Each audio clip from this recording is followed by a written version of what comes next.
Welcome to Physics with Harish Megwar. Join us in exploring the wonders of physics every week. Don't forget to like our videos to support our channel. Subscribe to stay updated with the latest physics content and insights. Share our videos with friends and help spread the love for physics.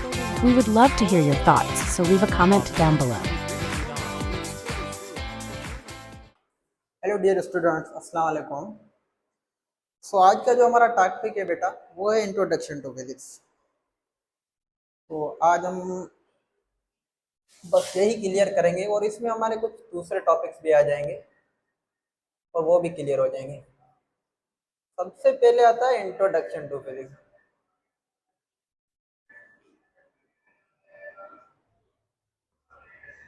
Introduction to physics.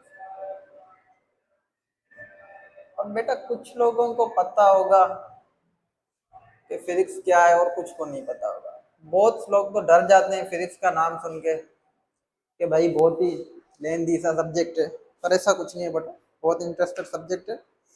आप पढ़ोगे interest है तो समझ में आ जाएगा सिर्फ से। अब देखो बेटा फिजिक्स है क्या। सबसे पहले हमें फिजिक्स को देखना है कि फिजिक्स है क्या। फिजिक्स देखो बेटा एक एंशिएंट ग्रीक लैंग्वेज। कौन से? Greek language.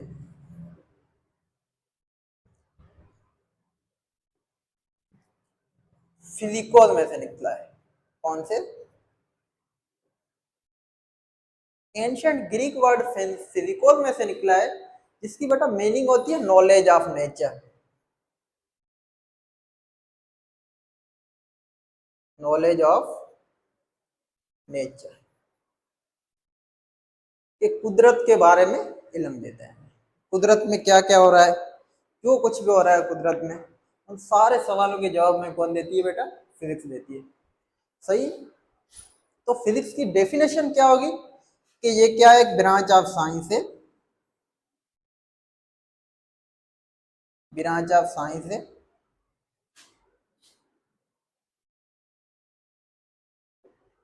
which deals with the study of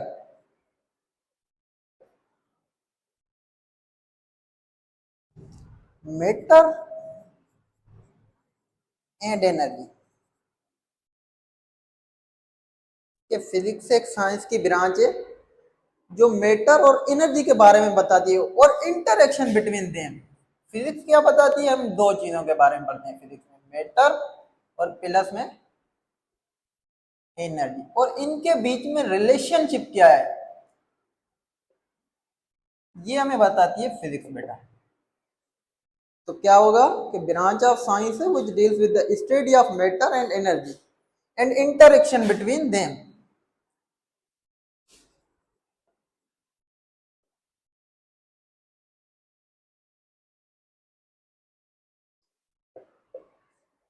कि मैटर और एनर्जी का वास्ता क्या है, क्या इंटरेक्शन, इनका क्या रिलेशनशिप है। अब फिजिक्स को आपको समझ में आ गया। और देखो बेटा फिजिक्स को हम also called mother of all science, ये भी याद रखना, क्वेश्चन लगता है। Also called mother of all science. Physics को हम पूरी साइंस की माँ भी बोलते हैं, मदर ऑफ ऑल साइंस।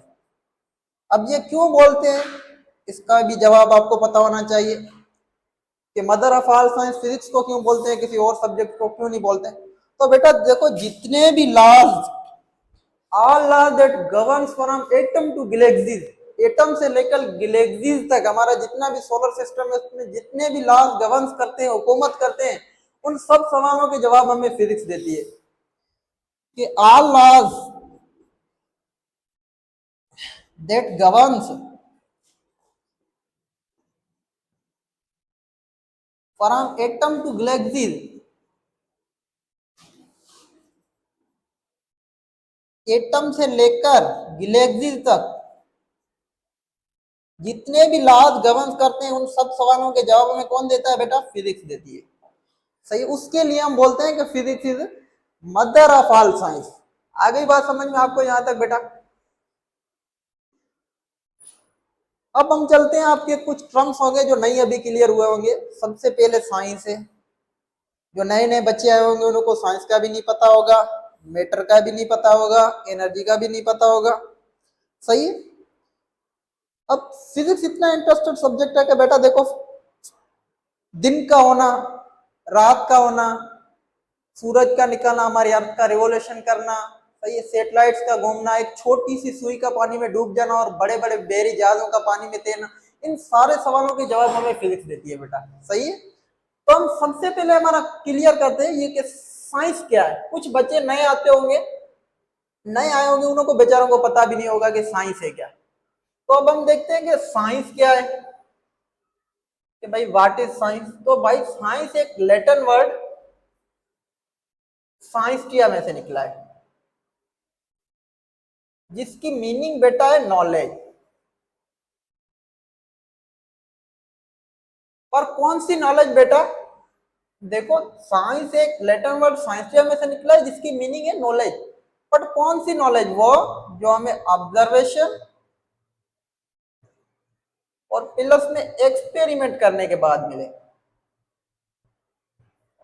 तो उसको हम बोलते हैं साइंस। तो साइंस की क्या डेफिनेशन होगी बेटा? कि the knowledge which we get after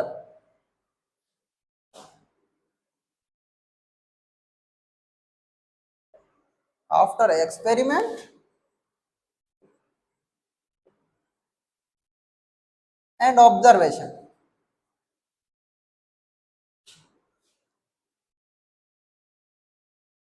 is called science। कि ऐसा इल्म जो हमें एक्सपेरिमेंट और ऑब्जर्वेशन करने के बाद हासिल हो, हम उसको बोलते हैं साइंस। अब बेटा आपको ऑब्जर्वेशन का भी नहीं पता होगा कि क्या है ऑब्जर्वेशन, और एक्सपेरिमेंट का भी नहीं पता होगा। तो पहले सबसे हम देख लेते हैं ऑब्जर्वेशन, कि ऑब्जर्वेशन क्या है बेटा। ऑब्जर्वेशन क्या है? हम किसी भी चीज को देख के एक स्टेटमेंट देते हैं। फॉर एग्जांपल, हम कोई गाड़ी खड़ी है और हम बोलते हैं कि भाई इस गाड़ी में पेट्रोल कुछ भी नहीं है, गाड़ी में पेट्रोल ऑयल वगैरह कुछ नहीं है। सही, तो हम देखेंगे भाई गाड़ी में ऑयल डलेगा और पेट्रोल डलेगा तो गाड़ी चलेगी।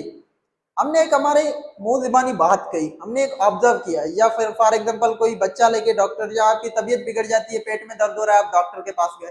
अब डॉक्टर आपको देख के क्या करेगा? ऑब्जर्व करेगा कि भाई सुबह में क्या खाया था आपने? भाई ये चीज खाई थी हमने। और उसके ऊपर भाई ये खाया था, मीठा खाया था, उसके ऊपर फीका खा लिया। तो ये क्या है? डॉक्टर ने ऑब्जर्व किया कि भाई इस बंदे ने ये काम किया, इसकी वजह से ये रिजल्ट आ रही है। सही। तो ऑब्जर्व क्या है? The act of carefully watching और noticing something. The act of carefully watching, the act of carefully watching और नोटिसिंग समथिंग।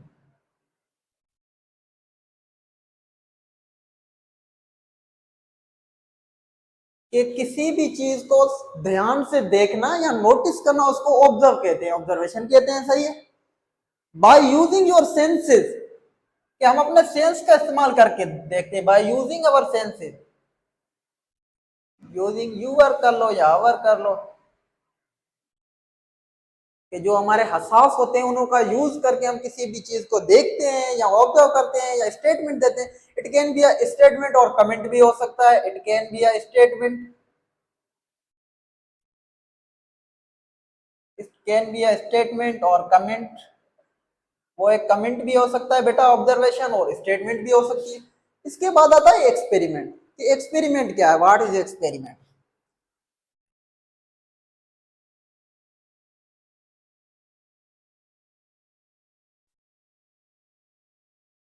अब बेटा ऑब्जर्वेशन का तो आपको पता चल गया कि हमने किसी, अब आप क्या करते हो?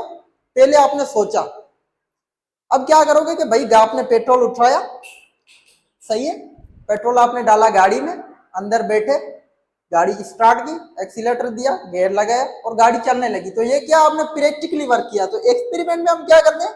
प्रैक्टिकली वर्क करते हैं।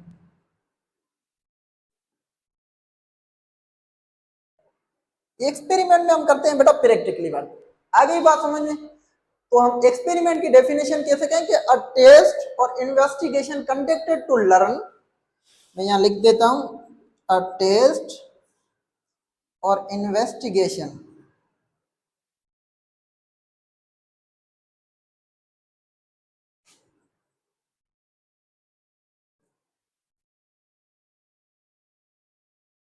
a test or investigation conducted to learn or discover whether something true.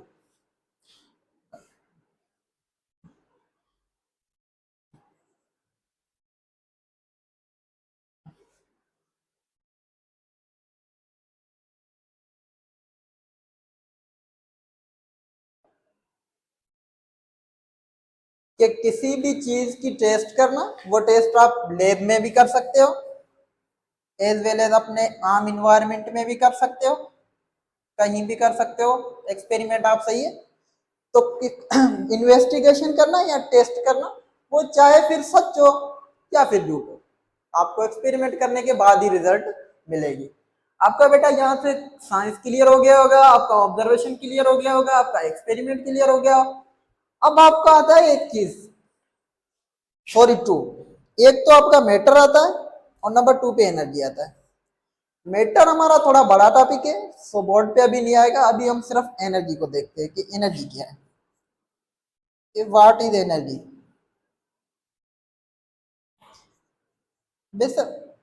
वैसे तो बेटा एनर्जी डिफरेंट टाइप की होती है, chemical energy, mechanical energy, kinetic energy, सही है। पर हम यहाँ सिर्फ एनर्जी की डेफिनेशन पढ़ेंगे, सारी एनर्जीज पढ़ेंगे, सिलो फिजिक्स में सब टॉपिक्स आपके आएंगे एनर्जी के मुतल्लिक, पर हमें यहाँ सिर्फ देखना है कि एनर्जी है क्या, क्योंकि हम अभी छोटे लेवल पे, हम अभी एक्स्ट्रा ऑर्डिनरी लेवल पे नहीं चले गए हैं। सिंपल हम सिर्फ इसकी डेफिनेशन कहते हैं कि ability to do work is called energy. Ability to do work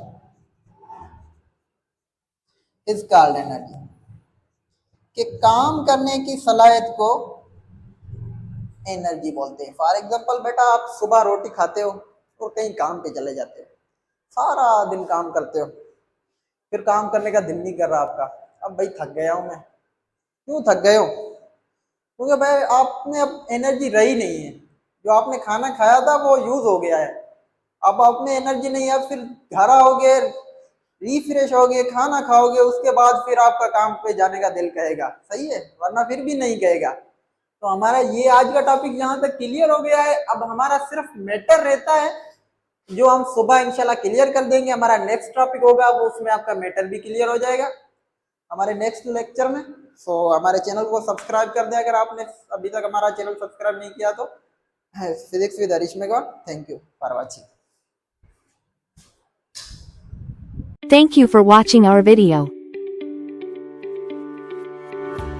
Please don't forget to subscribe and share. You can find more amazing content on my channel Physics with Harish Megwar.